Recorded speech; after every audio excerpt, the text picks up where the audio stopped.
दोस्तों, कुर्सी की लालच ने इज्जत तो लूट ली, भगवान को तो लूट लिया, मंदिर मस्जिद संतों को पंडितों को तो लूट लिया। लेकिन अब एक मुस्लिम उत्तम नगर वाली घटना को अंजाम देने के लिए प्लान बना के बैठे हैं। इनके मस्जिद में असलहा भरे पड़े हैं, गोलीबारी भरी पड़ी है, बारूद भरी पड़ी है, प्लान कागजों पे बना पड़ा है। सिर्फ वो मौका देख रहे हैं कि कैसे आप मिलो रास्ते में। आप रास्ते में खाली मिल जाते हो, एक महिला आती है, आप पे इल्जाम लगाती है कि मुझे छेड़ा। अब छेड़ने में ना तो उसके पास कोई प्रूफ है, लेकिन उसकी बात उसका कौम मान रहा है, पूरा दलित मान रहा है। अब जिस बंदे को छेड़ने का इल्जाम लगाया गया उसी के ऊपर सारे हावी हो रहे हैं, क्योंकि उस बंदे ने छेड़ा नहीं छेड़ा, कोई प्रूफ नहीं है, कोई वीडियो नहीं है, फिर भी उसी को इल्जाम लगाया जा रहा है। क्यों? क्योंकि हमारे देश में दोगले भरे पड़े हैं। भारत के दोगले, हमको लगता है कि भारत जैसे दोगले पूरे विश्व में नहीं है। सांप भी डर रहा है, बिच्छू भी डर रहा है, और उसी का फायदा मुस्लिम उठा रहा है। तरुण को मारना एक बहुत बड़ा प्लान था, क्योंकि तरुण वहां पे हनुमान चालीसा पढ़ता था, अपने गाने में हनुमान चालीसा लगाता था, अपने घर में हनुमान चालीसा लगाता था, बगल के मंदिर में हनुमान जी की पूजा करके घंटी बजाता था, बच्चों को हनुमान चालीसा सिखाता था। ये उनको गंवारा नहीं था अगर हनुमान चालीसा नहीं पढ़ता और सपोर्ट नहीं करता राजपूतों को, सपोर्ट नहीं करता संतों को, सनातन को, सपोर्ट नहीं करता हिंदुत्व को, तो आज तरुण जिंदा होता। जो जो सपोर्ट कर रहा है वो तो मारा ही जा रहा है, लेकिन जो नहीं सपोर्ट कर रहे हैं उनका प्लान किताबों में छुपा रखा है, वे बाद में मारे जाएंगे। जो बहुत ज्यादा चापलूसी, दोगलागिरी, पीछे वाले जगह पे घूम रहे हैं, उन लोगों को बख्शा नहीं जाएगा, क्योंकि कोई भी मुस्लिम किसी तरह से तरुण की जात नहीं पूछा, पहलगाम अटैक पे जात नहीं पूछा, वहां पे चड्डी उतारी गई, खतना देखा गया। वो हर इंसान को हिंदू ही समझते हैं, लेकिन आप राजपूत समझते हो, बनिया समझते हो, शर्मा समझते हो, खटिक समझते हो, आप जाटो माटो और वाल्मीकि समझते हो। आपकी नफरत आपकी लाशों में, आपकी नफरत आपकी चड्डियों में, आपकी नफरत आपकी बच्चियों की जिंदगी के साथ जुड़ी हुई है। चिंता मत करिए। आप सो कह रहे थे कि 18% मुस्लिम है, मेरे पास एक ऐसा डाटा है जहां पे 40 से 50% मुस्लिम है। कुछ लोग आईडी बनवाते हैं, कुछ नहीं बनवाते हैं। इनके मुस्लिम कुछ कम पड़ रहे थे तो इन्होंने बांग्लादेशी मुस्लिम को भी अपने में शामिल कर लिया है। जितना घुसपैठिया है बिना डॉक्यूमेंट्स के इनके साथ है। ये टोटल डाटे के साथ मैं आपको बता रही हूँ 45 से 50% हो चुके हैं। इनके पास तुम्हें मारने का प्लान 5 साल का है। 5 साल में पूरी तरह से आधा हिंदू खत्म कर दिया जाएगा।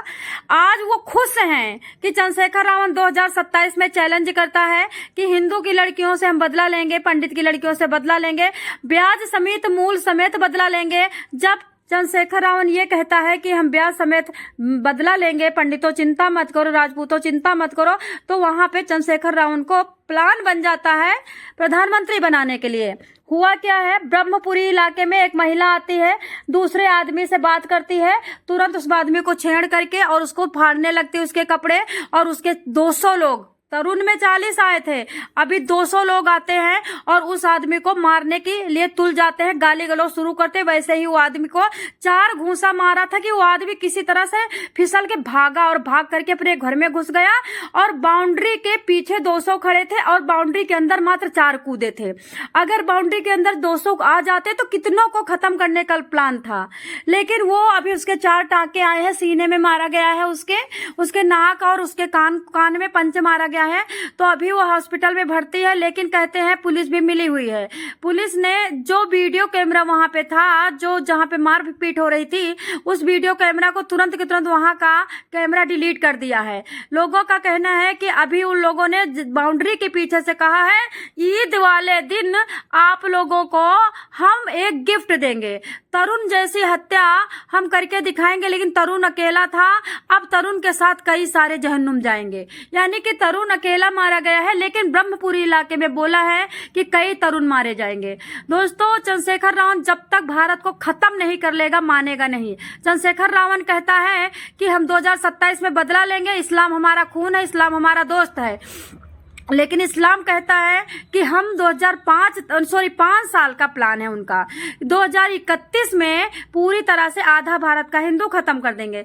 दोस्तों, इस उत्तम नगर की घटना से अगर आपने नहीं सीखा, मुगलों से नहीं सीखा, अकबर से नहीं सीखा, बाबर से नहीं सीखा, अंग्रेजों से नहीं सीखा, मुर्शिदाबाद से नहीं सीखा, मणिपुर से नहीं सीखा, तो अब कब सीखोगे? हमें ये कहना पड़ेगा कि आप कटने के लिए बने हो। और मैं खुशी खुशी कह रही हूँ कि आप कट जाओ, क्योंकि आप दिन रात बस पंडितों को कोस रहे हो। और जहाँ पे पंडित का अपमान होता है वहां पे नृशंस वो होता है, क्या भूकंप आता है। जहाँ पंडित की और या किसी की लड़की सब सारी लक्ष्मी होती हैं। जहाँ पे औरत के चरित्र का हनन होता है, औरत का चीर हरण होता है, वहां पे महाभारत होता है और रामायण होती है, और हाथ पैर और मुंडियां कट कट करके खून की नाली बहती है। बताना चाहूंगी भारत में जिस तरह से पंडित की लड़कियों का चंद्रशेखर रावण खिंचवा रहा है, चीर हरण करवा रहा है, वो उत्तम नगर में देख लो, तरुण की हत्या में देख लो, ब्रह्मपुरी में देख लो, आप गाजियाबाद में जहां पे मारा गया 10-15 लोगों को वो देख लो, आप छपरा में देख लो, राजपूत की लड़की के साथ कितना कुकर्म करके फिर उसको नाले में फेंका गया।